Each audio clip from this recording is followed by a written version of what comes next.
Muy buenos días, muchas gracias por la invitación a IEPRI y a los organizadores de esta conferencia. Cuando me contactaron y dijeron que querían que versáramos sobre los últimos 25 años, yo les pregunté cuántos volúmenes íbamos a producir. Pensándolo y intentando condensarlo, yo he decidido presentar mis ideas de manera telegráfica realmente, alrededor de 6 puntos básicos en términos de la evolución durante los últimos 25 años del narcotráfico y el crimen organizado, y yo diría el Estado en Colombia y en otras regiones aledañas, ¿no? También afectadas por el narcotráfico. El primer punto mío es un punto bastante general o global. Quiero entrar con la idea que el consumo de la cocaína en particular o de las drogas en general no es una enfermedad norteamericana como escribió el famoso autor David Musto en su libro, sino es un fenómeno que se ha globalizado. Los Estados Unidos sigue siendo el gran mercado a nivel mundial. Alrededor de 150 mil millones de dólares al año se gastan en drogas de todas las categorías, 40 mil millones en la cocaína simplemente, pero los Estados Unidos ha reducido su consumo de cocaína en la mitad, algo que ha pasado desapercibido en muchas partes, mientras que Brasil ha llegado a ser el segundo país consumidor de cocaína en el mundo. Voy a hablar básicamente de la coca y cocaína. Argentina es el tercer país consumidor del mundo, el cuarto es España. El mercado europeo casi iguala al mercado norteamericano y pagan 3 veces el gramo, la onza, el kilo o la tonelada métrica que pagan los norteamericanos por la cocaína hoy en día. Esta expansión del consumo, esta globalización del consumo, desde mi perspectiva, ha sido un locomotor de la expansión del crimen organizado a nivel global en toda la región de América Latina, el hemisferio occidental, y es uno de los elementos de fondo que tenemos que tener en cuenta cuando empezamos a hablar, ¿no?, del crimen organizado, especialmente el narcotráfico, porque el locomotor detrás del narcotráfico y el crimen organizado, tal como lo hemos visto evolucionarse en Colombia y en el resto del hemisferio en los últimos 25 años, tiene que ver con la ganancia. Es el ánimo de lucro que motiva, ¿no?, este negocio. Hay mucho más que decir sobre el tipo de consumo, pero voy a pasar un segundo factor que yo llamo el factor hemisférico. Aquí yo planteo que en la guerra contra las drogas liderada por los Estados Unidos, donde Colombia ha sido especialmente durante el periodo de los 2 periodos presidenciales del presidente Uribe, un participante muy activo a través de la seguridad democrática y el Plan Colombia. Las victorias parciales en la región andina nos explican mucho de la evolución del cultivo de la coca, del procesamiento de la cocaína y del crimen organizado y la violencia conectado. Yo digo victorias parciales. Primero en la región sureña de los Andes, especialmente Perú y Bolivia. Muchos de ustedes seguramente saben que en el año 1985 Perú producía 65% de toda la hoja de coca a nivel mundial, Bolivia producía alrededor de 25% y Colombia producía menos de 10%. Esto cambió radicalmente por varios factores que tienen que ver con esta llamada guerra contra las drogas, especialmente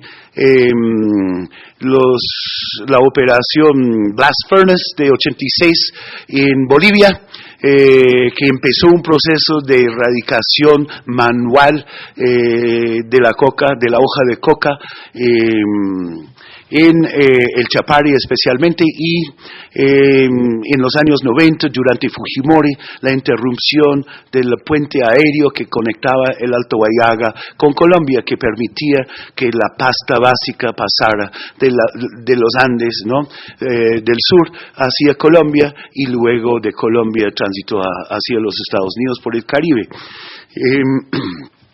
La interrupción del puente aéreo 93-94 realmente cambia, ¿no? La estructura y la dinámica de la industria de la coca en Colombia, porque Colombia llega en los próximos 5 años más o menos, gracias, en el periodo 1995 a 2000 a ser el mayor productor de hoja de coca en el mundo. Y temprano en los 2000 Colombia, está estimado que Colombia producía alrededor de 90% de la hoja de coca. Esta proliferación de zonas de cultivo, ¿no? Yo lo llamo el efecto globo, como muchos otros autores que han escrito sobre el tema. Hay una proliferación de rutas que acompaña este proceso de traslado de zonas de cultivo de los Andes Sur hacia Colombia. Colombia llega a ser el gran centro de cultivo de hoja de coca a lo largo, en realidad, de la primera década, especialmente de 2000, 2001 hasta 2008, cuando ya empezamos a ver un proceso de declive en la producción colombiana. Pero es importante reconocer que a pesar de este declive, Colombia sigue siendo el principal productor de hoja de coca en el mundo, según la DEA en sus estimativos del mes pasado. Colombia tiene más hectáreas bajo cultivo que el Perú, pero Perú rápidamente avanza y tiene más potencial de producción de cocaína Perú hoy en día, en el año 2011, que tiene Colombia. Entonces es muy posible que se invierta de nuevo las tendencias que hemos visto de efecto globo desde el sur hacia el norte, al revés, desde el norte, desde Colombia hacia el sur, producción que crece tanto en el Perú hoy en día como en Bolivia. Hay otras transformaciones muy importantes que hemos visto, especialmente en cuanto a rutas. El cierre del puente aéreo a mediados de los años 90 realmente reduce los incentivos para producir en los Andes Sur y cierra algunas rutas, ¿no? Hacia el norte, mientras que Colombia empieza a establecerse como un centro de producción y proliferan, ¿no?, las organizaciones criminales involucradas en esta producción. Voy a comentar sobre esto en un momento. Paulatinamente los países del sur empiezan a desarrollar nuevas rutas hacia el cono sur, especialmente hacia Brasil y hacia la Argentina. Estas nuevas rutas, que son de tránsito inicialmente, traspasan el Atlántico, entran por Portugal, por España, por Hamburgo, pero crecientemente pasan por África Occidental. 11 países de África Occidental ya sirven de trampolín para entrar al gran mercado creciente de Europa. Esto ha afectado las formas en que se exporta la cocaína refinada de Colombia.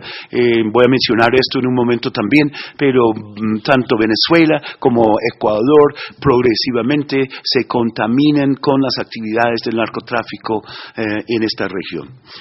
Pero esta proliferación de rutas y de zonas de cultivo que tanto tiene que ver con lo que pasa en Colombia está acompañado por una otra tendencia.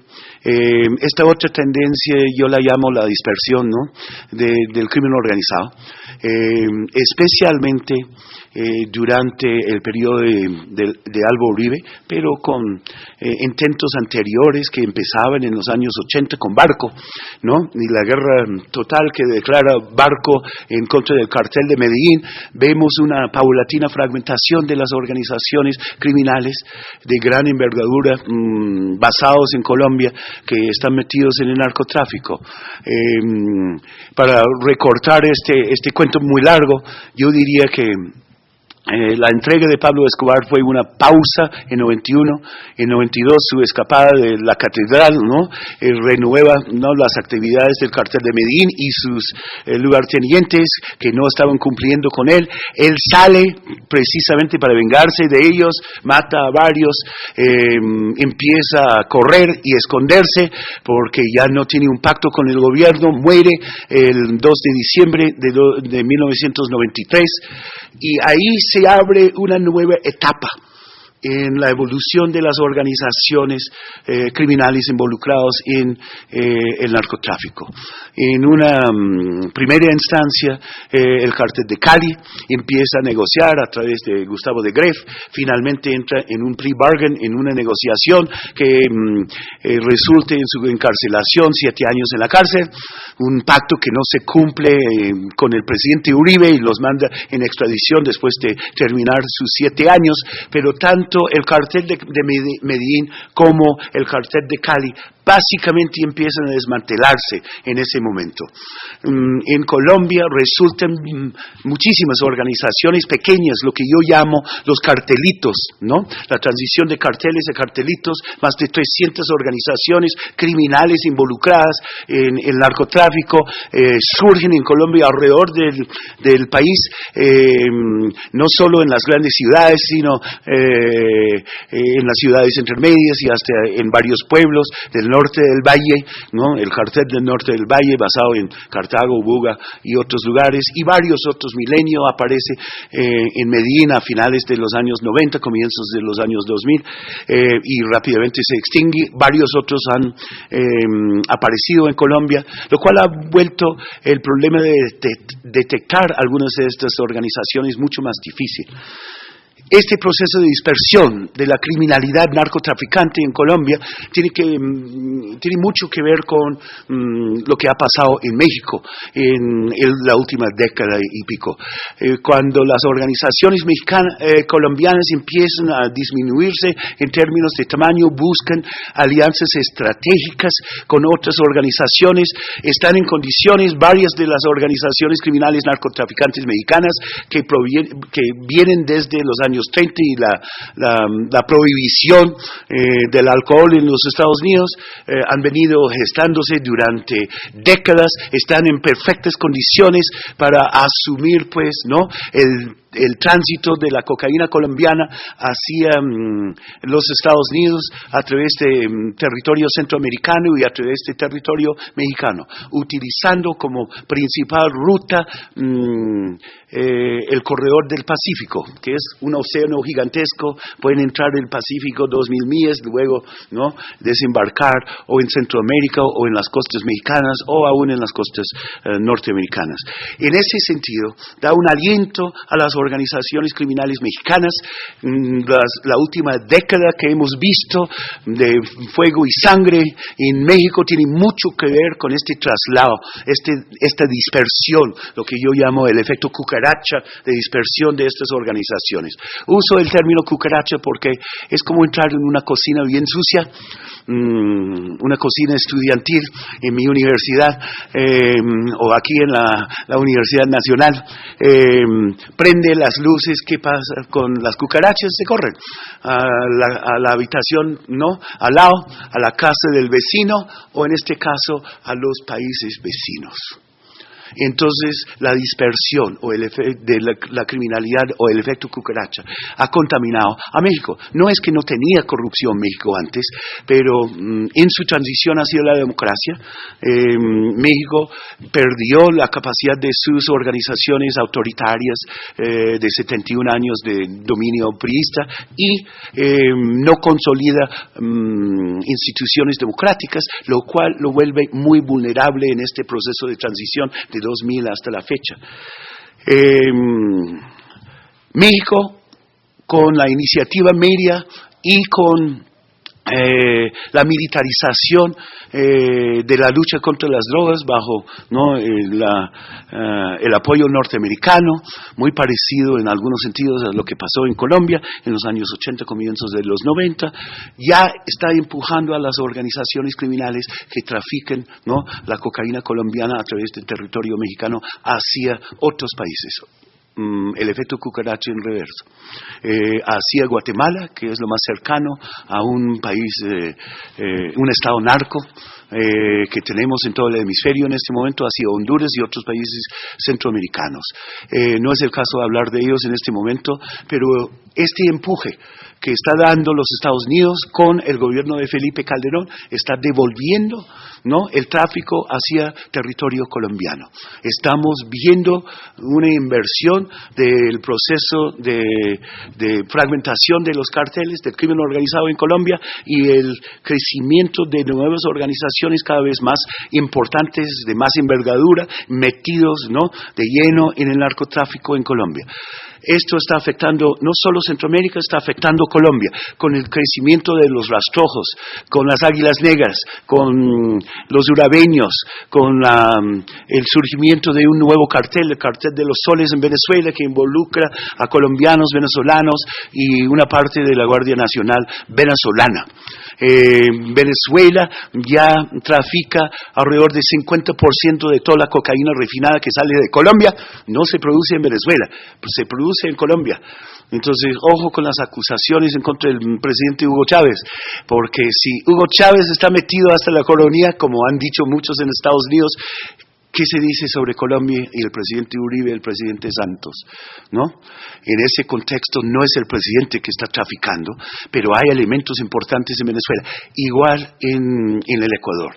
Hemos visto, ¿no?, el aprovechamiento de la costa pacífica colombiana en el corredor hacia el norte. Cada vez más se utiliza territorio de Buenaventura, Tumaco, hacia Esmeraldas, hacia el sur, con la proliferación de estas organizaciones y su crecimiento. Colombia, en ese sentido, y lo voy a dejar aquí, peligra otra vez de ver crecer nuevas organizaciones importantes que tienen un arraigo ya no a nivel nacional, sino como lo ha descrito Álvaro Camacho, Gustavo Duncan y muchos otros, a nivel departamental y especialmente local municipal en Colombia, con raíces muy profundas en la estructura de poder en distintas regiones y subregiones de Colombia que están colocados estratégicamente o en las costas o en las fronteras y que permiten el tránsito por el país. Esta dispersión del crimen organizado es algo que desarrollo en varios artículos que he publicado últimamente. No hay tiempo para profundizar más, pero creo que ustedes tienen que entender que hay elementos a nivel global y elementos a nivel hemisférico que no controla Colombia, que tampoco controla México, Centroamérica, ahora Perú y Bolivia, que están de nuevo en el juego. Crecen estas organizaciones en Brasil, en Argentina y en otras partes del mundo. El tercer elemento que quiero enfatizar tiene que ver con el Estado. Y aquí, ¿no?, tiene que ver mucho con el panel del lado de Pacho Leal y de varios otros que han trabajado sobre el tema de la democracia y el Estado en Colombia. Yo planteo que Colombia siempre ha tenido un Estado extremadamente débil, que no ha podido gobernar efectivamente su territorio nacional ni administrar la justicia. Esto no es nuevo, no llega con el narcotráfico, pero se exacerba claramente con la llegada del narcotráfico. Colombia tenía guerras civiles, ¿no?, 10 guerras civiles mayores en el siglo XIX y varios, ¿no?, menores. La transición de la guerra de los 1000 días, ¿no?, otro episodio de gran violencia, la transición de los conservadores a los liberales en el año 30 y la gran violencia, ¿no?, la violencia colombiana de 48-58 que desemboca en el Frente Nacional. Todos son indicadores que no puedo profundizar en este momento, pero que revelan la debilidad fundamental del Estado colombiano, su incapacidad, ¿no?, desde el centro, desde el gobierno nacional, controlar, o las sublevaciones, las rebeliones provincianas, ¿no?, en distintas partes, o los brotes de violencia que hemos visto a lo largo del siglo XX en Colombia. El narcotráfico es un elemento catalítico, es un elemento que precipita aún más violencia, muy en la línea que nos explicó Daniel Pecó. Yo creo que ustedes tienen que entender que los partidos de notables, Partido Liberal, Partido Conservador, que están en proceso de desmoronamiento ahora, pero que duraron 150 años, eran partidos de élites que básicamente frenaban el crecimiento del Estado central en Colombia. No les convenía. Frenaban el crecimiento de unas fuerzas armadas centralizadas, fuerzas de seguridad centralizadas. Colombia en los años 80 todavía tenía, en términos per cápita, a su nivel de desarrollo, el menor presupuesto de todos los países del hemisferio en cuanto a gasto militar. Un ejército fundamentalmente debilitado porque a las élites colombianas les convenía debilitar el gobierno central a lo largo de la segunda mitad del siglo XIX y del siglo XX. En ese sentido, Colombia está abrumado por el advenimiento del narcotráfico. Primero de las organizaciones que empiezan a surgir a partir de 1973 con el surgimiento de Pablo Escobar como uno de los principales. Anteriormente, las organizaciones criminales que traficaban, ¿no?, la cocaína en América Latina. A lo largo del siglo XX hasta comienzos de los 50 fueron organizaciones peruanas y bolivianas. Perú finalmente vuelve ilegal la hoja de coca en el año 1947. Antes de eso era legal cultivarlo en Perú. No es sorpresa que vuelve el cultivo, ¿no?, a estas zonas. Pero el punto es que Colombia llega tardíamente, ¿no?, al tráfico de drogas, al crimen organizado. Pero Colombia innova en varios sentidos. Colombia tiene una revolución en la refinación con el traslado de la pasta básica desde el sur y luego en su cultivo. Colombia tiene una revolución, si quieren llamarlo así, en el tráfico de drogas, lo cual permite crecer a las dos grandes organizaciones criminales que anticiparon, ¿no?, todo este proceso de violencia que ha vivido el país en los últimos 40 años y más. Cártel de Medellín y Cártel de Cali. Una vez establecidas estas organizaciones, hemos visto progresivas tendencias hacia la fragmentación. Pero la fragmentación es por presión, es de afuera, por presión interna, pero no por un Estado fuerte. No por un Estado capaz de controlar efectivamente las zonas, ¿no?, de refinación, de cultivo en el país, capaz de administrar la justicia. Colombia está en proceso de construcción de un Estado. Los Estados regulan los mercados legales, también regulan o dejan de regular los mercados ilegales. El carácter del crimen organizado que existe en todas partes, ¿no?, en el mundo capitalista, en el mundo socialista, tiene características específicas en países como Colombia, o yo diría también en México, distintas a las características que tiene el crimen organizado en un país como el mío, los Estados Unidos. Los Estados Unidos, con todos sus problemas, tiene instituciones judiciales bastante fuertes. Encarcelamos a 2.3 millones de norteamericanos, 600,000, ¿no?, por cuenta de narcotráfico. No hay ningún país en el planeta que se compara con los Estados Unidos. No es algo que debemos celebrar, pero el hecho es que nosotros encarcelamos. Las cortes norteamericanas funcionan y las prisiones norteamericanas funcionan en cierta medida. Eso quiere decir que en vez de crecer las organizaciones criminales, nosotros fragmentamos las organizaciones criminales. Tenemos miles de organizaciones criminales que trafican en la droga. Por eso no hay grandes capos.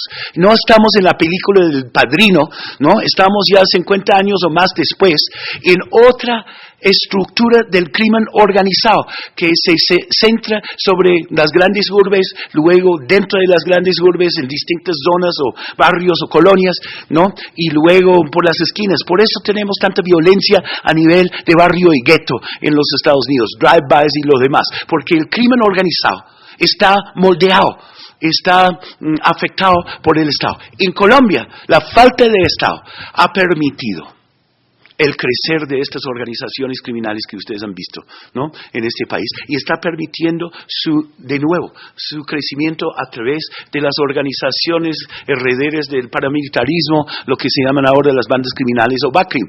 Estas organizaciones, ¿no?, crecen, están totalmente involucrados, ¿no?, en el narcotráfico, viven de eso, lo cual quiere decir que la desmovilización ha sido solamente un éxito parcial, si es un éxito, de cualquier modo, y el resultado ha sido estados débiles son extremadamente susceptibles al crecimiento de estas organizaciones criminales que hemos visto en América Latina, pero que no hemos visto ni en Europa ni en los Estados Unidos. En Italia lo hemos visto. Y hemos visto otras formas de crimen organizado, de yakuza en Japón. Bien, el Estado es clave. Y fortalecimiento del Estado y sus instituciones es fundamental. Colombia, durante la seguridad democrática del presidente Uribe y el Plan Colombia, tuvieron la mitad de una fórmula de modernización y profesionalización de las Fuerzas Armadas, pero no invirtieron mucho en la consolidación e institucionalización del Estado. Colombia tiene por delante la necesidad de construir o reconstruir las instituciones, no solo a nivel nacional, sino a nivel departamental y a nivel local, porque es allí donde peligra, ¿no?, cualquier esperanza para la democracia colombiana frente a este nuevo desafío de efecto cucaracha, de la devolución de las organizaciones criminales.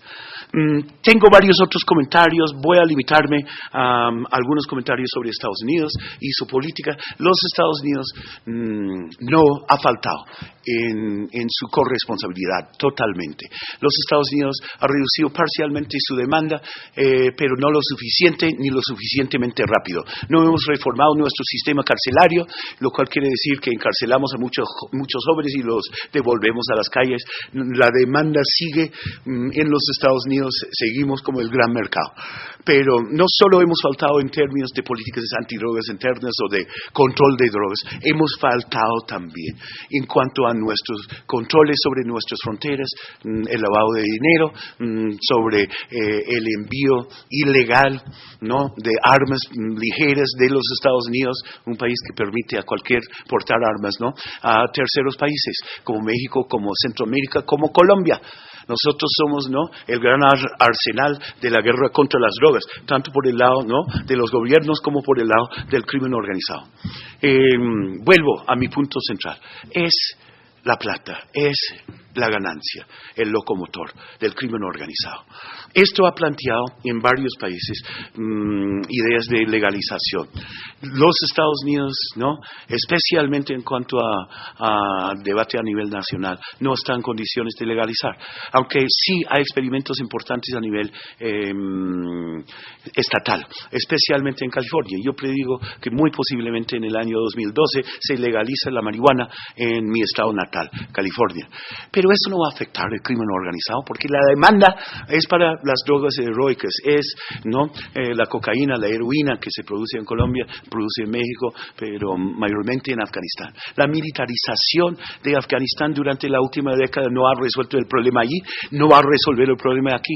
Se necesitan programas sociales, socioeconómicos, que incorporan a los elementos excluidos, que incorporan las zonas remotas, que hagan presencia del Estado, no solo militar y policíaca, sino de las clínicas de salud, de las facilidades de educación, de las créditos no agrarios.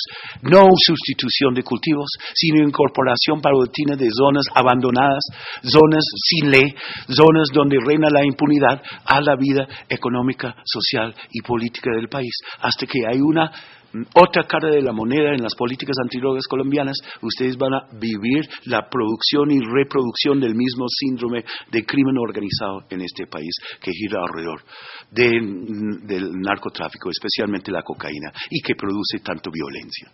Gracias.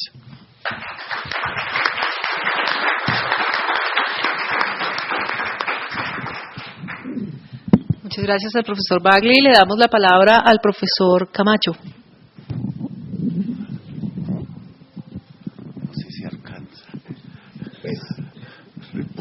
Cambiamos de... Bueno, primero, pues, quiero agradecerle a los compañeros del IEPRI que se hayan acordado de mí en esta celebración. Segundo, qué vaina, pero Bruce Bagley me quitó varios temas que yo tenía. Bueno, pero me toca echarle la carreta de todas maneras. Tercero, lo que yo voy a hacer tiene dos partes.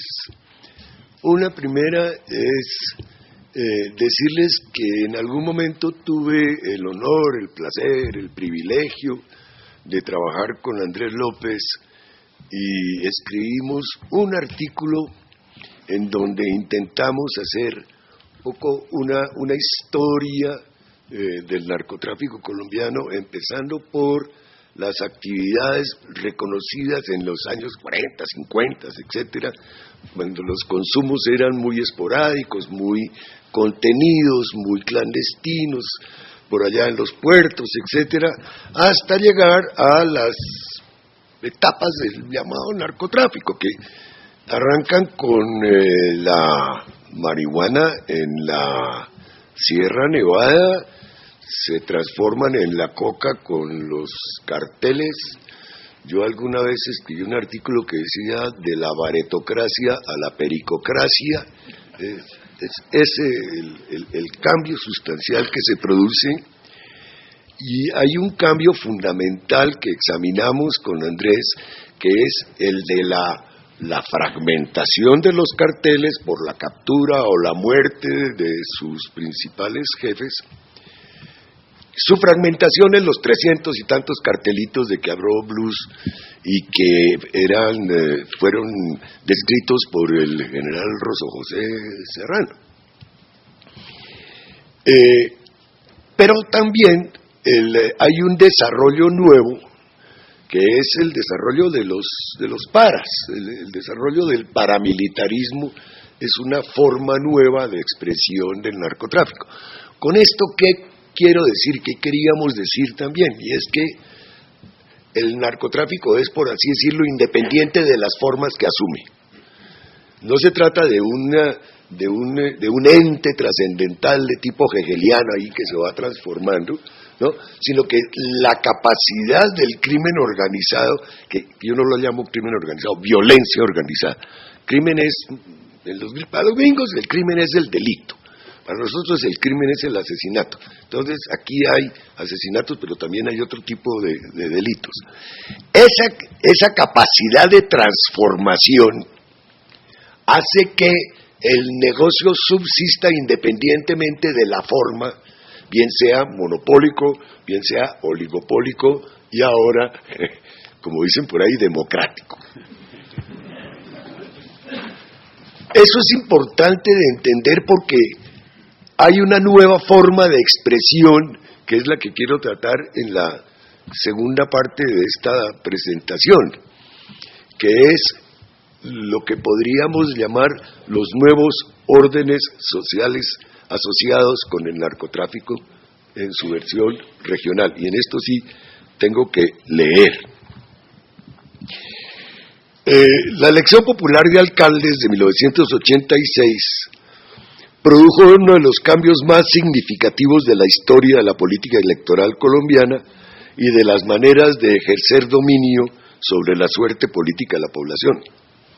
Eliminó la tradición según la cual los alcaldes eran nombrados por los gobernadores departamentales, quienes a su vez eran seleccionados por los directorios nacionales de los partidos tradicionales, o en muchos casos por los llamados jefes naturales de esos partidos.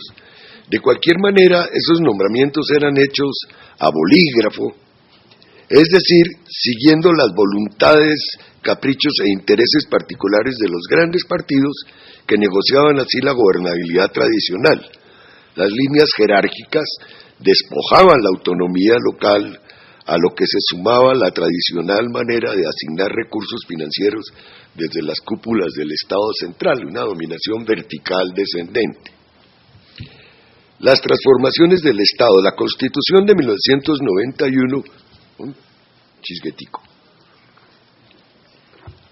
La Constitución de 1991 tuvo entre sus múltiples efectos, además de lo que tiene que ver con los avances en la enunciación de derechos y los caminos y los cambios en la osatura y organización del Estado, el de desarrollar el principio generalizado de la descentralización, lo que se tradujo en cambios radicales en las estructuras y prácticas políticas tradicionales.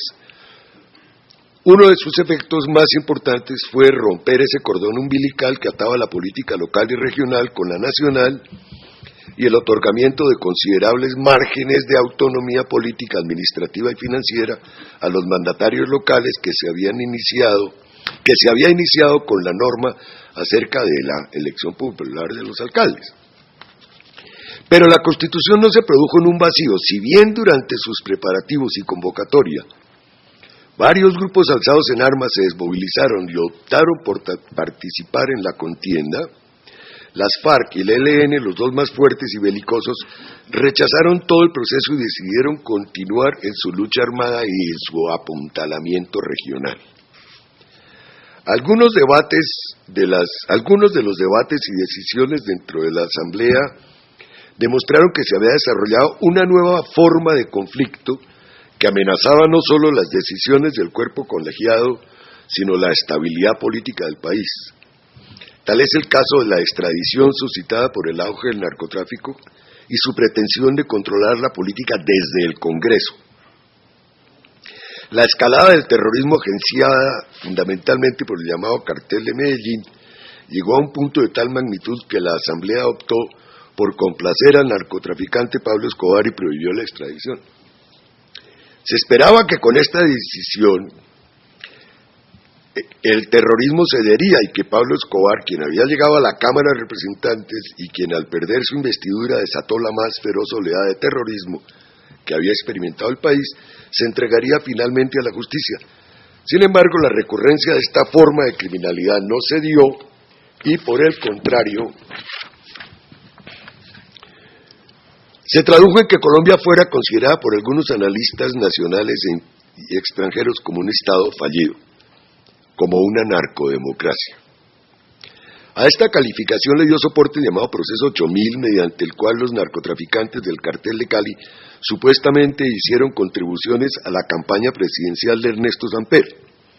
A este hecho, el gobierno de Estados Unidos respondió desertificando al país por su escasa colaboración en la guerra contra las drogas que el presidente Richard Nixon había declarado años antes y que los posteriores gobiernos de ese país orientaron hacia la guerra contra la producción de drogas, o sea, contra los países productores.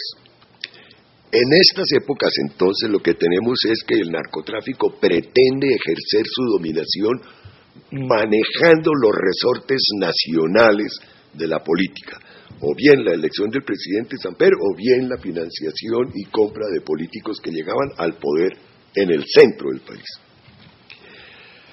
Pero también está la construcción de órdenes sociales violentos. La década de los 90 y los comienzos del siglo XXI encontraron al país involucrado tanto en una guerra con las organizaciones armadas insurgentes como con la criminalidad desatada por el narcotráfico. El auge y muerte de Pablo Escobar, la captura de sus más cercanos socios y pistoleros, incluidos sus más poderosos enemigos, los titulares del Cartel de Cali, se tradujeron en un proceso de atomización y descentralización de los narcotraficantes. Algunos segundones mantuvieron las estructuras organizacionales, aunque con menor capacidad de incidencia en el gobierno central, pero con una decidida influencia en los niveles regionales y locales de poder. Este fenómeno de la descentralización y atomización del narcotráfico se expresó en el desarrollo de organizaciones de tipo de autodefensas y paramilitares que con una insólita energía coparon territorios y extendieron su acción de exterminio de quienes fueran sospechosos siquiera de simpatizar con las guerrillas. Las incontables masacres que se han sucedido en los últimos años testifican el fenómeno de la oposición armada a cualquier cambio dirigido a apuntalar la democracia en el país. Los nuevos paramilitares se empeñaron en tres tipos principales de actividades. copar los vacíos dejados por los viejos carteles en la exportación de cocaína y otras drogas ilícitas. Segundo, despojar de tierra a innumerables campesinos para expandir sus propiedades agrarias. Y establecer alianzas con los poderes locales para lograr el control del Estado en esas regiones. El rápido crecimiento de estas nuevas organizaciones se tradujo en el también acelerado proceso de concentración de los jefes paramilitares, de concertación de los jefes paramilitares con los caciques políticos regionales y locales. El caso es bien conocido de manera que no es necesario sobreabundar aquí. Es importante señalar, sin embargo, que mientras los anteriores carteles trataron en lo posible de incidir en la cúpula del Estado, estos buscan más el control de los mecanismos regionales. La estrategia, pues, de los narcotraficantes paramilitares privilegió los controles locales, aunque también se preocuparon por controlar a miembros del Congreso. En ese sentido, lejos de intentar sobrepasar la cadena, involucraron a los caciques de diferentes órdenes de importancia a la misma, solo que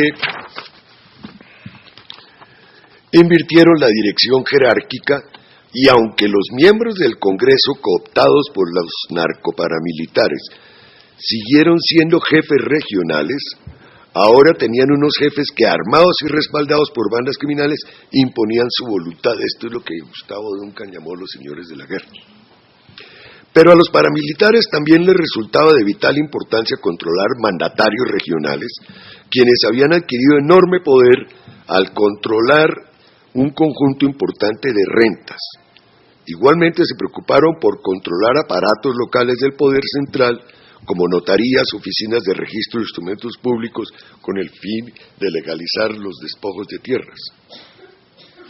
Uno de los puntos fundamentales es que el narcotráfico es esencialmente una actividad mutante.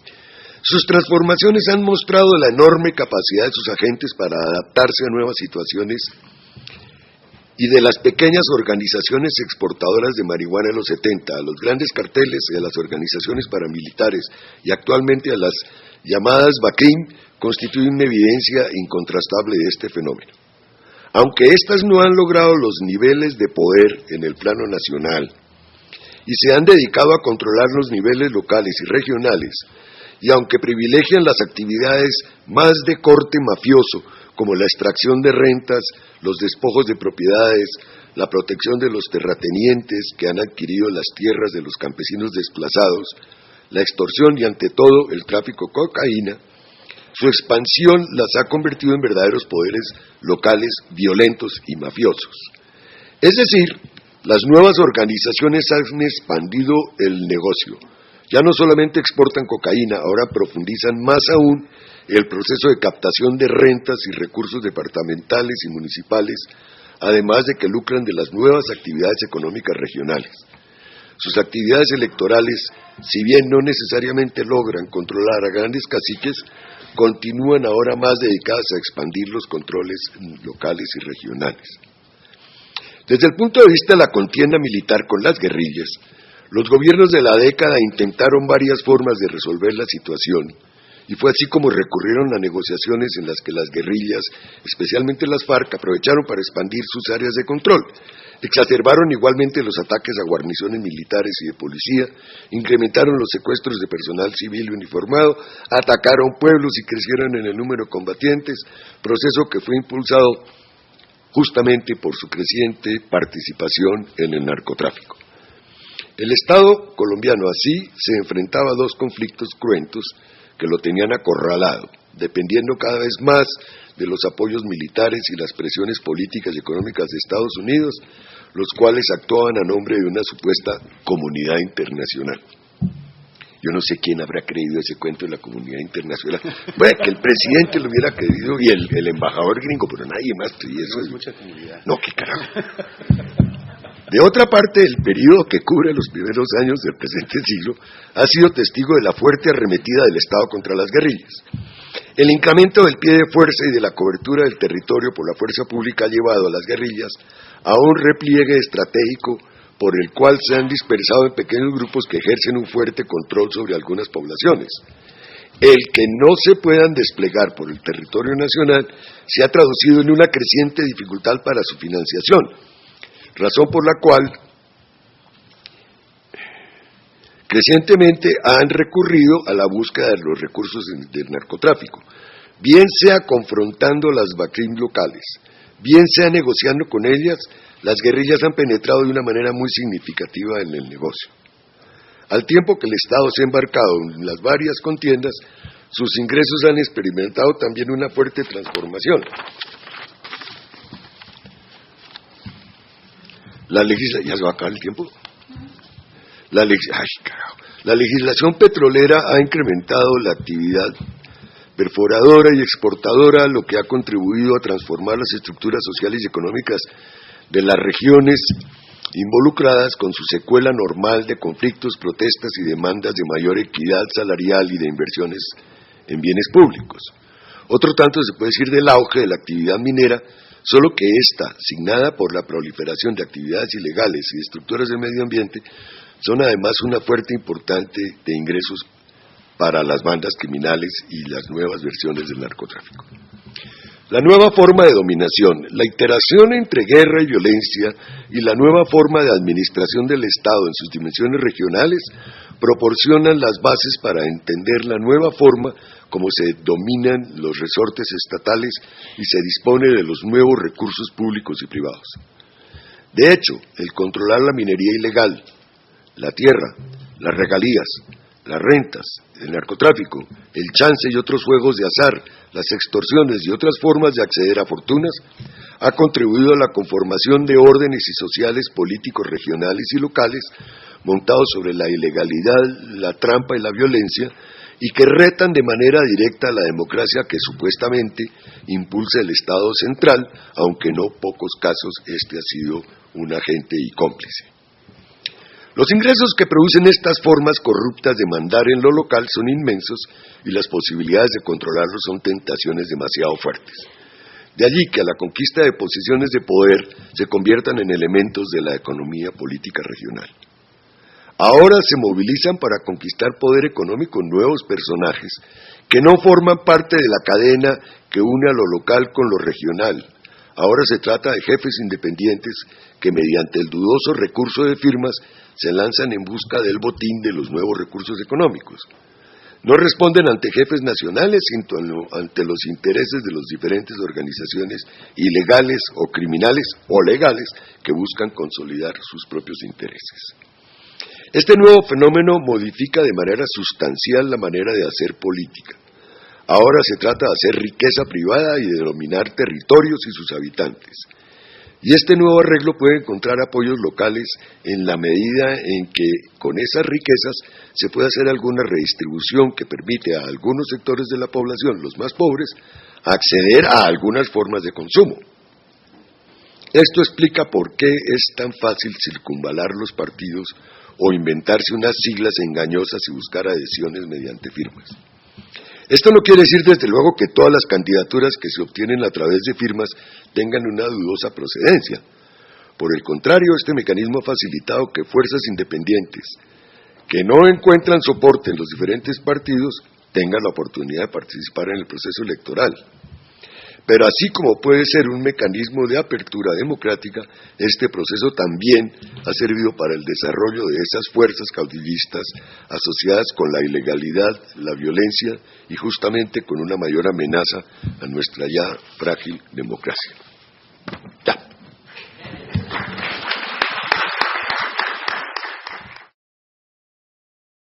Yo quisiera desarrollar cinco punticos, 5 ideas. La primera, a diferencia de Álvaro, a mí sí me gusta la idea de crimen organizado, el concepto de crimen organizado.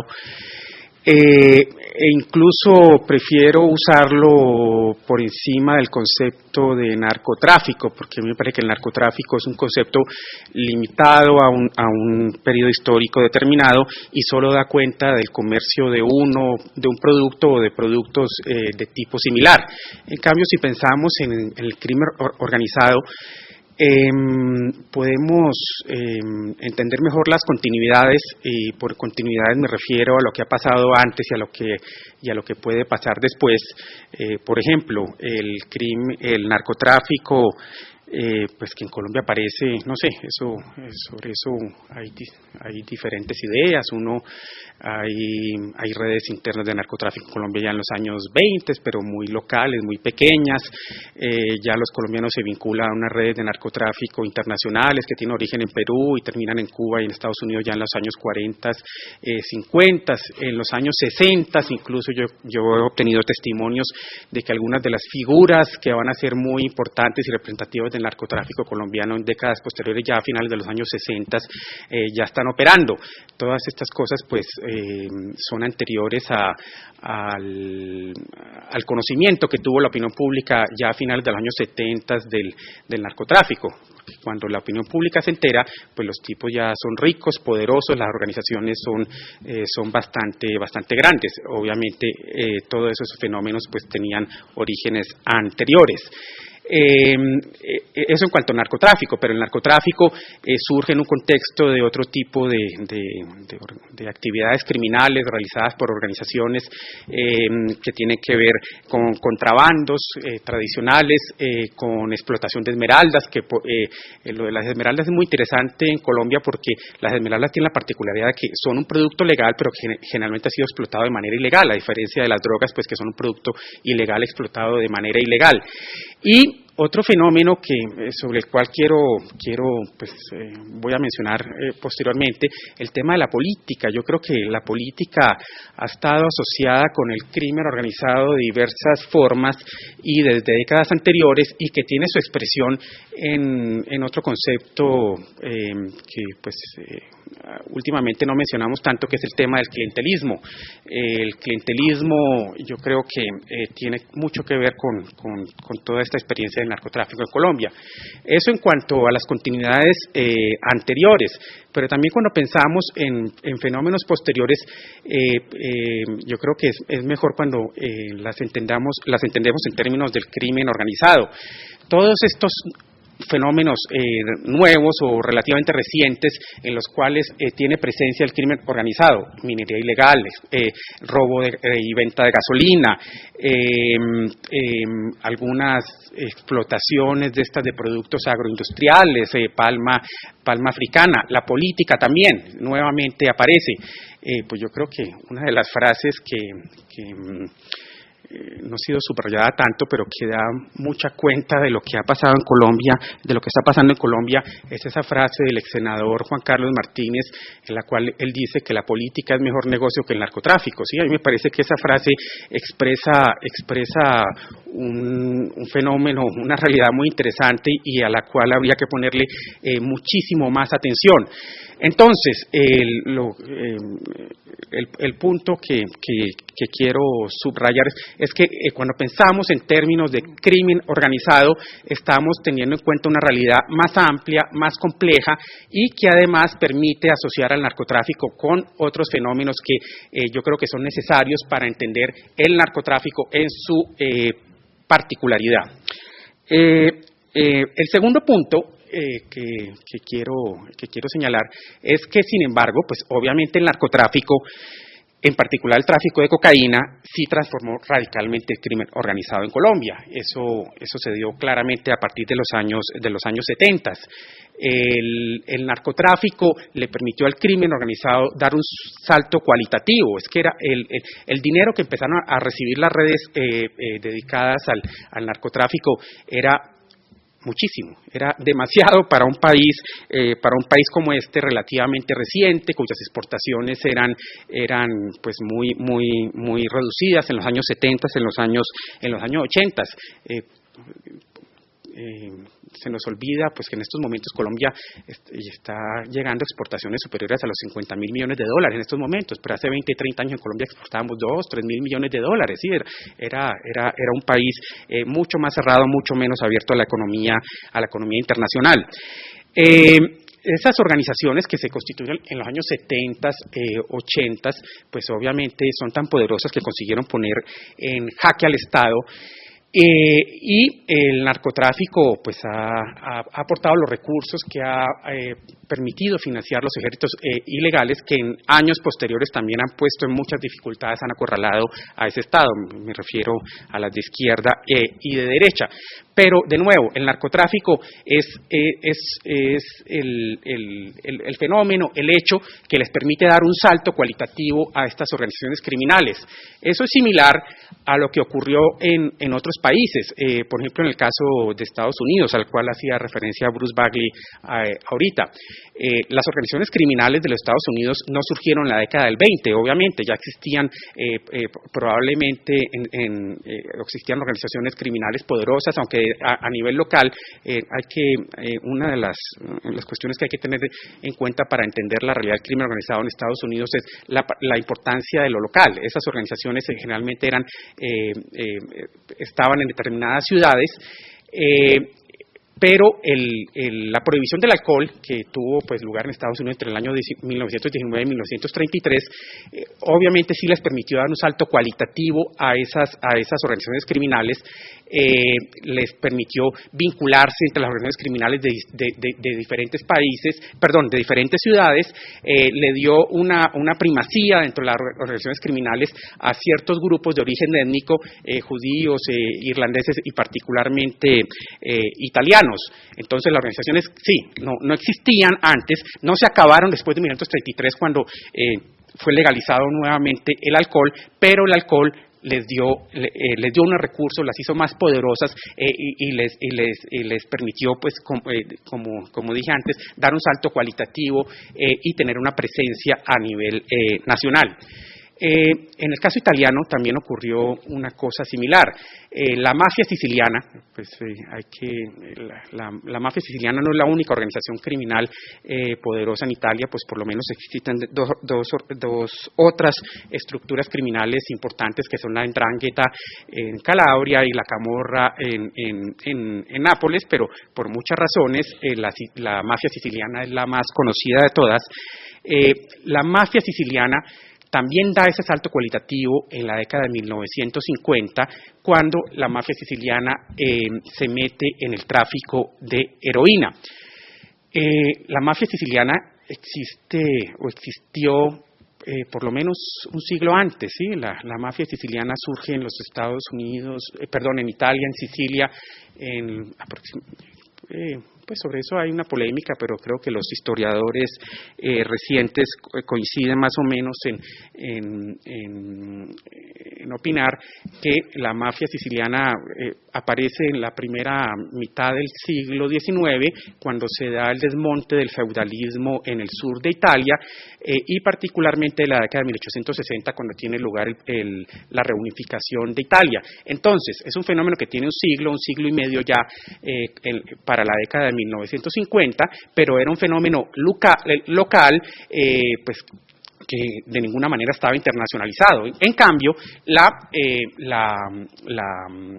participación en el tráfico de heroína en la década de 1950 hace que esa mafia se internacionalice e incluso dé el salto a afectar la economía, la política y la sociedad del resto de Italia. Antes era un fenómeno local. Ese salto también estuvo asociado a particulares condiciones políticas que tuvo Italia entonces. Un fenómeno interesante del caso italiano, y eso lo voy a retomar ahorita para pensar el caso colombiano, es que la mafia siciliana en Sicilia y el sur de Italia en general, pues tiene un tipo de relaciones políticas muy similares a las relaciones clientelistas nuestras. Y desde que Italia pues adopta formas liberales, electorales de gobierno, la mafia siciliana ha sido importante dentro de las estructuras de las coaliciones de gobierno que ha habido en Italia.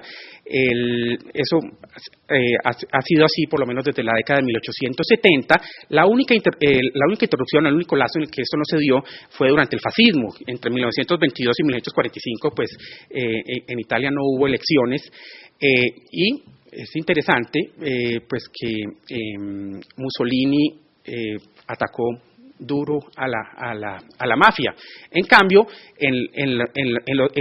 durante los otros periodos democráticos, la mafia, debido al control de un volumen importante de votos, que fueron, después de la Segunda Guerra Mundial, fueron muy importantes para Italia, para impedir que el comunismo llegara al poder en el contexto de la Guerra Fría, pues esto era importante, y en ese caso tenían el apoyo de los Estados Unidos y del Vaticano. Esos votos fueron muy importantes. Eso llega a su fin claramente al final de la década de 1980-1990, pues que con la caída del bloque soviético el miedo al comunismo desaparece, pero Italia, el régimen político que existía en Italia también desaparece de un momento a otro. Los partidos tradicionales, socialista, democracia cristiana, comunismo, también desaparecen. ¿Y quién llena ese vacío de poder? El señor Berlusconi, que opinan muchos, es el candidato de la mafia, ¿cierto? La mafia siciliana ha conseguido, por lo menos de manera indirecta, tener una presencia importante en el poder político italiano. Y es importante pensar en el caso italiano, porque Italia es un país, es un Estado más fuerte, con más recursos, con una policía y con unos jueces pues que son más, que tienen más recursos que el Estado colombiano, y sin embargo la mafia sigue presente en Italia. Yo creo que eso nos debe hacer pensar a nosotros sobre las dificultades que implica acabar con el crimen organizado. El tercer punto, recojo la idea que quise desarrollar en ese punto.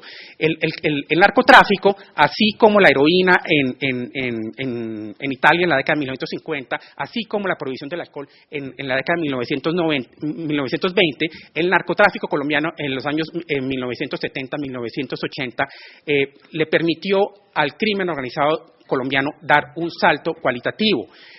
Pero ese crimen organizado, cuando da ese salto cualitativo, empieza a ocupar espacios sociales, políticos, económicos mucho más amplios, que no dependen ya exclusivamente del producto que lo hizo crecer. En el caso del alcohol en los Estados Unidos, cuando el alcohol fue legalizado, la mafia italoamericana, la mafia italoestadounidense siguió siendo muy poderosa, por lo menos durante 2 o 3 décadas. ¿Por qué? Porque estas organizaciones criminales buscan nuevas alternativas de negocio para seguirse lucrando. En el caso de la mafia siciliana, la heroína ya no es tan importante, pero la mafia siciliana sigue siendo una presencia significativa, porque también busca nuevas alternativas de lucro. Todo lo que tiene que ver, por ejemplo, con inversiones en obras públicas, toda esta participación en política le da nueva vida a la mafia en el caso de Italia. En Colombia, todo el tema de la política, de la minería ilegal, todas estas cuestiones también le dan nueva vida al crimen organizado. Y eso me lleva a mi tercer punto, que es que una idea pues que ha sido, pues que está relativamente extendida, por lo menos en cierta élite colombiana y latinoamericana, dice que la legalización pues va a acabar con el crimen organizado. Y yo creo que eso no es así, por lo que ya dije, ¿cierto? Porque estas organizaciones criminales buscan nuevas alternativas para financiarse. Además, y yo creo que este es un obstáculo muy grande, esa legalización de las drogas pues tampoco va a ser posible. Ustedes recuerdan ese informe de los expresidentes latinoamericanos que después, hace un par de años, que el año anterior lo internacionalizaron con la participación de otros de líderes de fuera de América Latina, que se le dio mucho bombo. Los expresidentes Zedillo, Gaviria y Cardoso descubrieron, obviamente después de dejar el poder, porque cuando estaban en el poder no veían problemas con aplicar la política prohibicionista a las drogas, pero la iluminación les llegó al dejar el poder, que la política contra las drogas era absurda. Pero si ustedes leen el informe, pues sus conclusiones son un poquito decepcionantes con respecto a la introducción en la cual pues denuncian todas las problemas que tiene esa prohibición. Me parece a mí que esos dos informes, el latinoamericano y el internacional, pues apuntan a dos cosas: legalización de la marihuana y una perspectiva de salud pública frente a las drogas. Yo creo que son cosas bastante razonables y yo creo que no es absurdo pensar que en un futuro la marihuana pues gane cada vez mayores espacios legales y que a mediano plazo pueda ser legalizada, si no en todo el mundo, por lo menos en algunos países. Lo de darle más peso a la salud pública, a una visión de salud pública menos represiva, sería muy interesante, pero eso no implica de ninguna manera que se vaya a acabar el mercado negro de las drogas, en particular de las drogas que nos afectan a nosotros, que son la heroína y particularmente la cocaína. Yo no veo en ninguna parte movimientos fuertes, ni hay muchos argumentos en favor, por ejemplo, de la legalización de la cocaína, fuera de demandas un poco abstractas de que las drogas se legalicen, pero pues la gente que está metida en estos temas, analizando las drogas, es un poco escéptica y tiende a considerar la necesidad, por lo menos, de que las drogas estén reguladas. Entonces,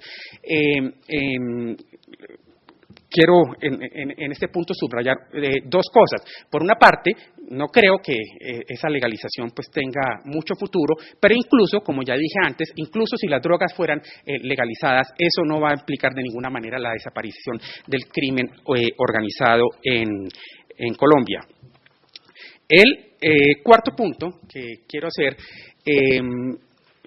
me va a llevar al final de ese punto a dar una definición de crimen organizado que es la que sustenta, pues porque yo creo que el crimen organizado es un concepto más interesante que el de narcotráfico para que entendamos todos estos problemas. El crimen organizado es, en orden cronológico, un problema jurídico, económico y político. Jurídico en primer lugar, porque se requiere que un Estado prohíba determinado producto, determinadas conductas. Esa prohibición genera un mercado negro, ¿cierto? Generalmente cuando se prohíben algunas cosas, si existe mercado para esos productos, pues entonces generalmente va a haber algunas personas que están dispuestas a satisfacer esa demanda. Entonces ya al crear ese mercado, pues ya tenemos esa segunda realidad económica. Finalmente es un problema político y allí está, pues yo creo que el quid de todo este problema. Es importante entender que no todo crimen que requiera algún tipo de organización es crimen organizado. Me explico. Una banda de apartamenteros en la que existan 4 o 5 apartamenteros, requiere algún nivel de organización, probablemente hay algún jefe, ¿cierto? Tiene alguna división de funciones, todas esas cosas. Pero allí no estamos hablando de crimen organizado. Cuando hablamos de crimen organizado, pensamos en otro tipo de realidad, que tiene un carácter más político. Y yo creo que esta es una idea que tiene su origen en Charles Tilly, que desarrolla Federico Varese, que uno puede pensar en el crimen organizado como parte de un continuo que termina en el Estado, ¿cierto? Pasando, por ejemplo, por organizaciones paramilitares y por guerrillas. Lo que quiero decir con esto es que las organizaciones criminales tienen un carácter protoestatal, ¿sí? Porque cumplen algunas funciones políticas, prestan determinados servicios, por ejemplo, de protección, o por lo menos aspiran a un nivel de monopolio que les da en sí mismas un carácter político, ¿sí? Uno también puede pensar que determinados estados pues más parecen organizaciones criminales, ¿cierto?, que estados. Bruce citaba pues el caso de Guatemala, ¿cierto? Guatemala creo que es un caso clarísimo. Allá la gente le tiene más miedo a la policía ¿cierto?, que al atracador que encuentra en la calle. Hemos tenido casos en Latinoamérica pues de narcoestados. En el occidente de África aparentemente hay varios narcoestados, por ejemplo Guinea-Bissau creo que es un caso impresionante a ese respecto, pero es un país con 40 o 50 policías, ¿cierto?, al cual están llegando los colombianos con bultos llenos de dólares, y pues les queda muy fácilmente comprar a esta gente que ni siquiera, que les pagan 80, 100 dólares mensuales de sueldo y que muchas veces no reciben ni siquiera ese sueldo, ¿cierto? Entonces es muy fácil comprar la policía en una situación como esas. Bueno, el carácter político del crimen organizado, a ver, el punto que quiero hacer allí es que yo no entiendo que el crimen organizado capture al Estado, ¿cierto?, sino que muchas manifestaciones de un Estado como el nuestro son manifestaciones de crimen organizado. Por ejemplo, determinadas estructuras departamentales, uno piensa a la costa atlántica, cuando ustedes miran todos estos casos de titulación de tierras en que hay participación de instituciones del Estado, son las mismas estructuras del Estado las que están operando como organizaciones criminales en alianza con algunos criminales pues que no tienen cargos públicos, pero es toda la estructura estatal la que funciona como una organización criminal. Es interesante para pensar allí en comparaciones lo que ocurrió con Estados Unidos a finales del siglo XIX, principios del siglo XX. En Estados Unidos, pues este tema de la política local siempre ha sido muy determinante. A finales del siglo XIX, principios del siglo XX, en determinadas ciudades de los Estados Unidos, sobre todo ciudades del noreste, ciudades como Nueva York, Filadelfia, Buffalo, Boston, Chicago, fueron ciudades en las que existieron maquinarias políticas de tipo clientelista, muchas de ellas, pero no exclusivamente, controladas por el Partido Demócrata, en los cuales era la misma estructura estatal, institucional, la que estaba dedicada al crimen. Y en particular la policía les permitía a estas organizaciones criminales monopolizar los negocios ilegales en esas ciudades. Entonces era toda la estructura, ¿cierto?, urbana, tanto la maquinaria clientelista como las mismas instituciones, las que facilitaban y permitían esa participación en actividades criminales. Quiero subrayar aquí que yo no pienso que sea tanto un problema de debilidad del Estado, sino de lo que está haciendo ese Estado. Les hablaba anteriormente de lo que ocurría en Italia. El Estado italiano obviamente es un Estado mucho más poderoso que el Estado colombiano, y sin embargo está muy mediado por la mafia. En el caso de los Estados Unidos, pues esas estructuras urbanas también pues eran estructuras pues que tenían determinados recursos institucionales, y sin embargo pues estaban dedicadas a esas actividades criminales. Bueno, el punto final que quiero hacer es que yo considero que el crimen organizado requiere un enfoque múltiple para ser combatido. Dejada de lado esa esperanza de que las drogas sean legalizadas y eso nos resuelva mágicamente nuestro problema con el crimen organizado, yo pienso que esa esperanza pues es ingenua, ¿sí? Eso ni va a ocurrir ni va a solucionar el problema, como ya insistí. Pues tenemos una tarea muy complicada, y de nuevo yo creo que los dos casos mencionados, Estados Unidos, Italia, también nos dan lecciones al respecto. En el caso de Italia, por ejemplo, Palermo, pese a que la mafia sigue siendo presente, Palermo durante muchos años, muchas décadas, fue la capital de la mafia, y eso se expresaba también a nivel político, cuando, como por ejemplo en el hecho de que los alcaldes eran fichas de la mafia, claramente, pero desde principios de los años 90, Palermo se ha convertido en la capital de la antimafia, y eso es el resultado de una serie de desarrollos y de experiencias que han ocurrido en Italia. Por ejemplo, un determinado grupo mafioso, el de los corleoneses, dirigido por Totò Riina, a finales de los años 80,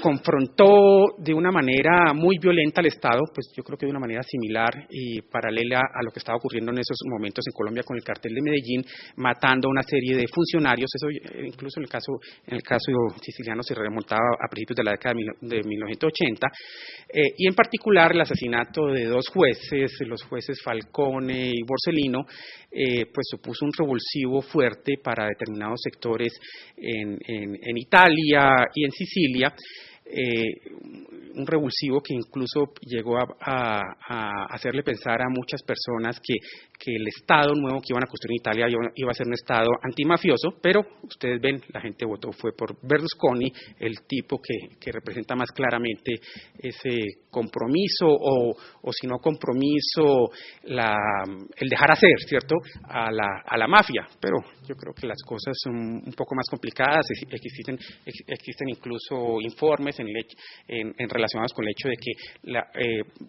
Berlusconi, su primer capital para dedicarse a la construcción, donde él se hizo rico, pues tenía un origen mafioso inicialmente.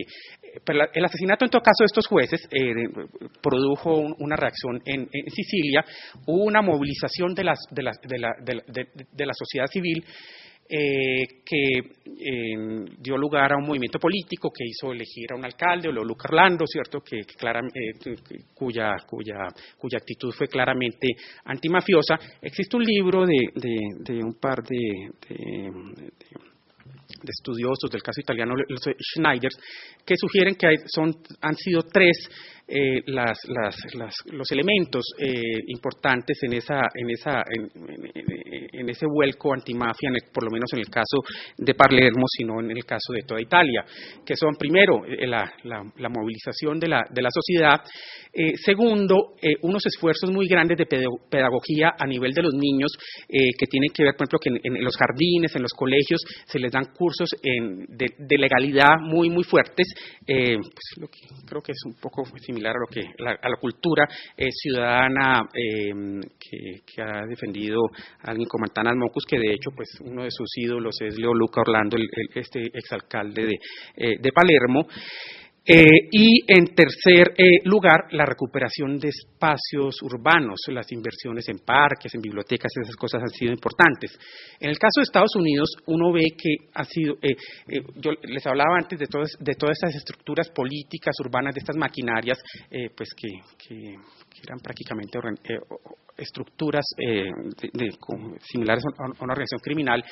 Allí hubo varios fenómenos que tienen que ver con desarrollo económico, el hecho de que la gente encontrara alternativas legales y una serie de reformas que, por ejemplo, eliminaron el carácter partidista en determinadas ciudades de los Estados Unidos, intervención del Estado federal en algunos casos dramáticos de involucramiento o de control de las organizaciones mafiosas en determinadas ciudades. El hecho es que esta realidad que en Estados Unidos era muy común, por lo menos en estas ciudades del noroeste de los Estados Unidos, hasta los años 50, 60, incluso 70, en el caso de una ciudad como Chicago, pues eso ya no es así. Y como Bruce decía, claro, el crimen organizado no se acabó en Estados Unidos, pero es un crimen organizado que ya no tiene esa presencia política y social que tuvo por lo menos hasta ese entonces. Yo creo que el análisis de estos casos de otros países también nos ayuda a ver qué caminos son los que habría que seguir en Colombia para acabar con la criminalidad organizada. Gracias.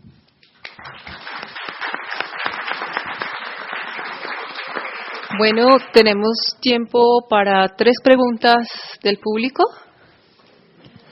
1, 2, 3. Por favor, no tenemos micrófono un poco alto para que...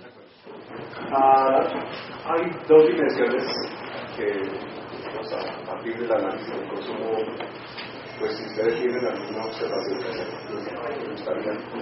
En la dimensión territorial, el sur de los Estados Unidos, ustedes hablan de informalidad, diría más o menos desde la Florida hasta la costa arriba de California.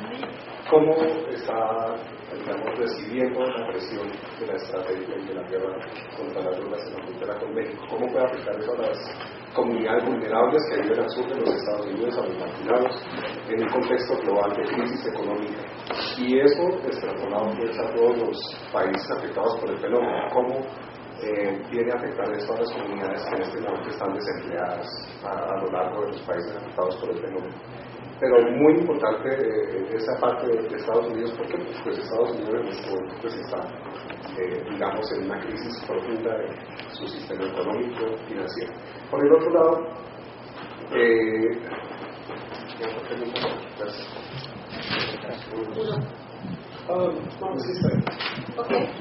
¿por qué no acumulamos 3 preguntas y todos contestamos? No, todos no. ¿Usted que le preguntan? Sí, se habla del componente social para reactivar el campo y estimular la producción agrícola como uno de los caminos para neutralizar el narcotráfico. La producción pues, del cultivo de coca. ¿Será que con el advenimiento del TLC ese camino se ve seriamente comprometido? Bueno, yo quisiera comentar un poco que hay 2 tendencias en lo que es el prohibicionismo de las drogas, ¿no? Está la tendencia estadounidense, que es represión y guerra total contra las drogas, y está la otra tendencia, que es la tendencia europea, que es un poco que ha ido evolucionando hacia mejor mirar hacia la reducción de daño, es decir, el consumo como un elemento importante dentro de toda esta problemática de las drogas debe ser tratado no dentro de los términos de la represión y de la guerra, sino más bien dentro de la reducción de daño y de la prevención. Entonces ahí se han dado unas miradas muy interesantes sobre cómo tratar la problemática de las drogas a nivel de consumo, que de ahí pueden más adelante empezar a diferenciarse lo que es el tráfico, lo que es la producción, lo que es el crimen organizado o la violencia, si se quiere mirar, o la mafia o los carteles, para poder enfrentar el problema. Pero me parece que lo que está sucediendo en este momento en Portugal, en Suiza, en España, en Holanda, pues obviamente Holanda es el país tradicionalmente emblemático por la tolerancia frente a las drogas y donde las reducciones de criminalidad y las reducciones de personas que han sido extremadamente efectivas, incluso pues eso impacta positivamente a la sociedad en su conjunto, porque los problemas de consumo vistos desde la familia, vistos desde la sociedad, vistos desde las redes sociales y desde una política pública de los estados, pues hombre, va a tener impactos y efectos beneficiosos en la sociedad. Eso por un lado. Y por otro, pues un poco discrepo de lo que dice Andrés, aunque me parece muy interesante. Andrés plantea, no se van a acabar los carteles. Obviamente no se van a acabar si se legitima y se legaliza, por ejemplo, la marihuana. Pero sí es necesario, Andrés, apuntarle a los debates sobre la problemática de la droga y sobre el prohibicionismo. No podemos quedarnos en la actitud, eso no va a solucionar nada. Hay que ahondar y profundizar en el trabajo. Y obviamente es muy complicado. Y lo otro es si esta tendencia de la reducción de daño como política puede ser implementada por la política de Estados Unidos. Y hay muchas más cosas. Gracias.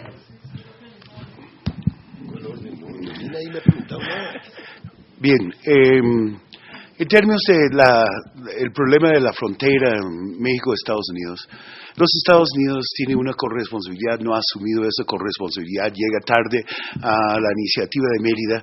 La comunidad tiene un problema de derrame, aunque los Estados Unidos no ha querido reconocerlo.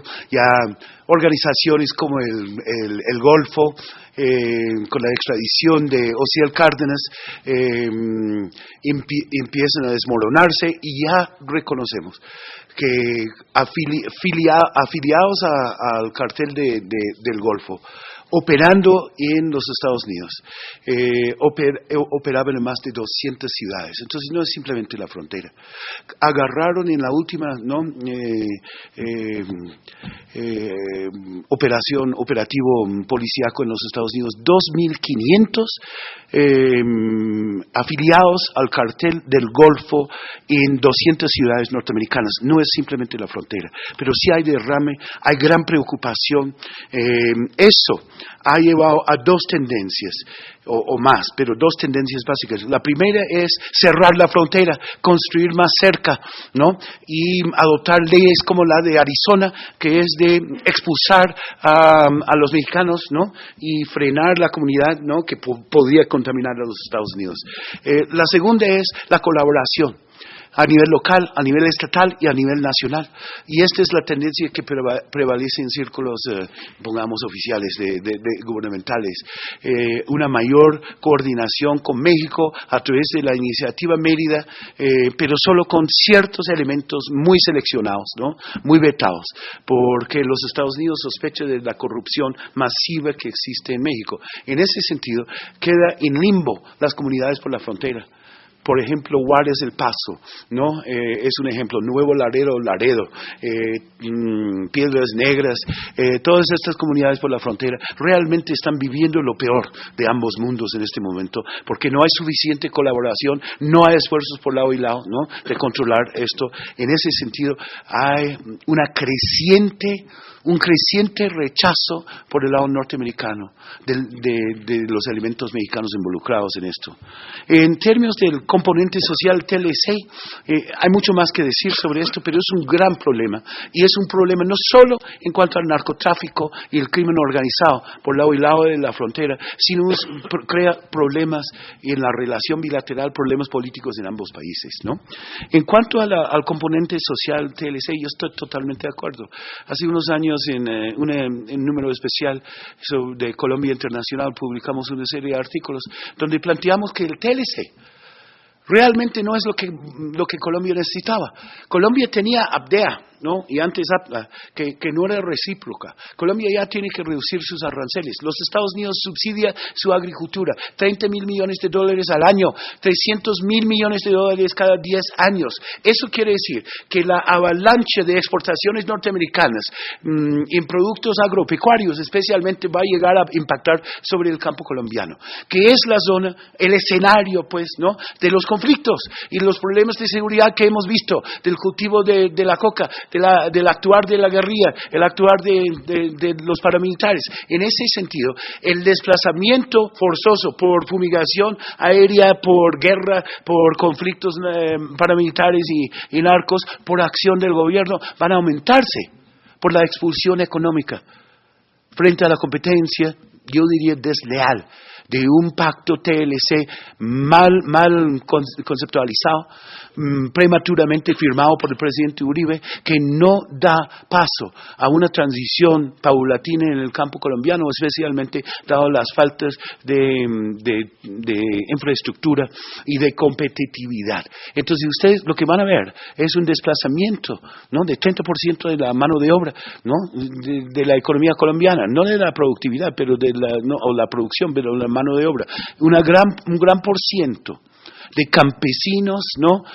Jornaleros, itinerantes, van a tener muy pocas alternativas, sino migrar a la ciudad a prostituirse o a formar parte de pandillas, tumbar monte, ¿no? Para cultivar más coca, o formar parte, ¿no? De este pool infinito de gente que no tiene otra cosa que hacer que ingresarse a la guerrilla o ingresarse a las bandas criminales. Esto es una escogencia racional, una selección racional, pero bastante cruenta, y va, ¿no? A afectar en carne y hueso al campo. No todos los sectores, algunos flores van a beneficiarse, otros no. Finalmente, yo estoy de acuerdo con la reducción de daños, pero un punto, y no es el tema de hoy, pero reducción de daños es un lujo de los países desarrollados. vamos a reducir daños en Francia, vamos a reducir daños en Inglaterra, vamos a reducir daños en Holanda y los Estados Unidos. Lo cual quiere decir que los niños los niños de la clase media europea, occidental, ¿no? O norteamericano, no van a la cárcel. Pero eso, ¿cómo afecta el campesino que produce ilegalmente en Colombia, o la marihuana, o la hoja de coca, o la amapola? ¿Cómo afecta el procesamiento, la refinación, el tráfico, el contrabando, las organizaciones criminales que crean? Es una solución unilateral por parte de los países no desarrollados que no quieren encarcelar a su juventud. Estoy de acuerdo con eso, pero no es una solución al problema que enfatizamos los tres aquí en esta mesa, que es el crecimiento y el arraigo del crimen organizado en la institucionalidad colombiana a nivel local y a nivel regional. Ahí está el problema. Y hasta que se legalice, ¿no? Eso, va a haber problemas del narcotráfico que produce una gran cantidad de plata. Estoy de acuerdo. No vamos a acabar con el crimen organizado. El punto no es acabar con el crimen organizado, por lo menos en esta mesa, desde mi perspectiva. Es reducir su capacidad de atentar contra la seguridad nacional del Estado, no nacional, atentar contra la seguridad ciudadana y pública. Y ahí sí, la legalización por lo menos de algunas, o la despenalización, la reducción de la ganancia, de alguna manera, podría producir efectos. Entonces no debemos descartarlo porque hay diversificación del crimen organizado, ¿no? La idea no es sanear a todo el mundo ni volverlos todos santos. Va a haber, como ha habido, siempre crimen organizado. Los estados regulen el crimen. Los estados regulan los mercados ilegales. Entonces la pregunta es, ¿cuál es la mejor forma de regular? La Yakuza en Japón convive, hasta tienen oficinas en la esquina y anuncian su presencia, pero no hay violencia en Japón. Sicilia y los italianos sí tienen mafia, pero ¿qué tal el resto de Europa? ¿Por qué no lo tienen? ¿Por qué lo tiene Italia y no el resto? Y no es que el Estado italiano es fuerte, no es fuerte, nunca ha sido fuerte. Es una economía fuerte sin gobierno. En ese sentido, ¿no? Los impactos de Mussolini, de la Segunda Guerra Mundial y las demás invasiones debilitaron el Estado a nivel nacional. Y es un Estado joven y reciente, formado en 1870, ¿no? No es un Estado bien arraigado. Y ahí está parte del problema porque tanto la democracia cristiana como otros han convivido con el crimen organizado, mientras que en Europa no.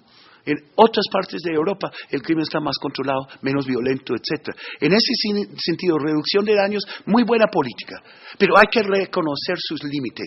Es una política para la clase media, para no encarcelar a Juanito y Juanita, ¿no? De la clase media pudiente norteamericana. No es una política que resuelve a nivel global el problema del crimen organizado que hemos discutido aquí.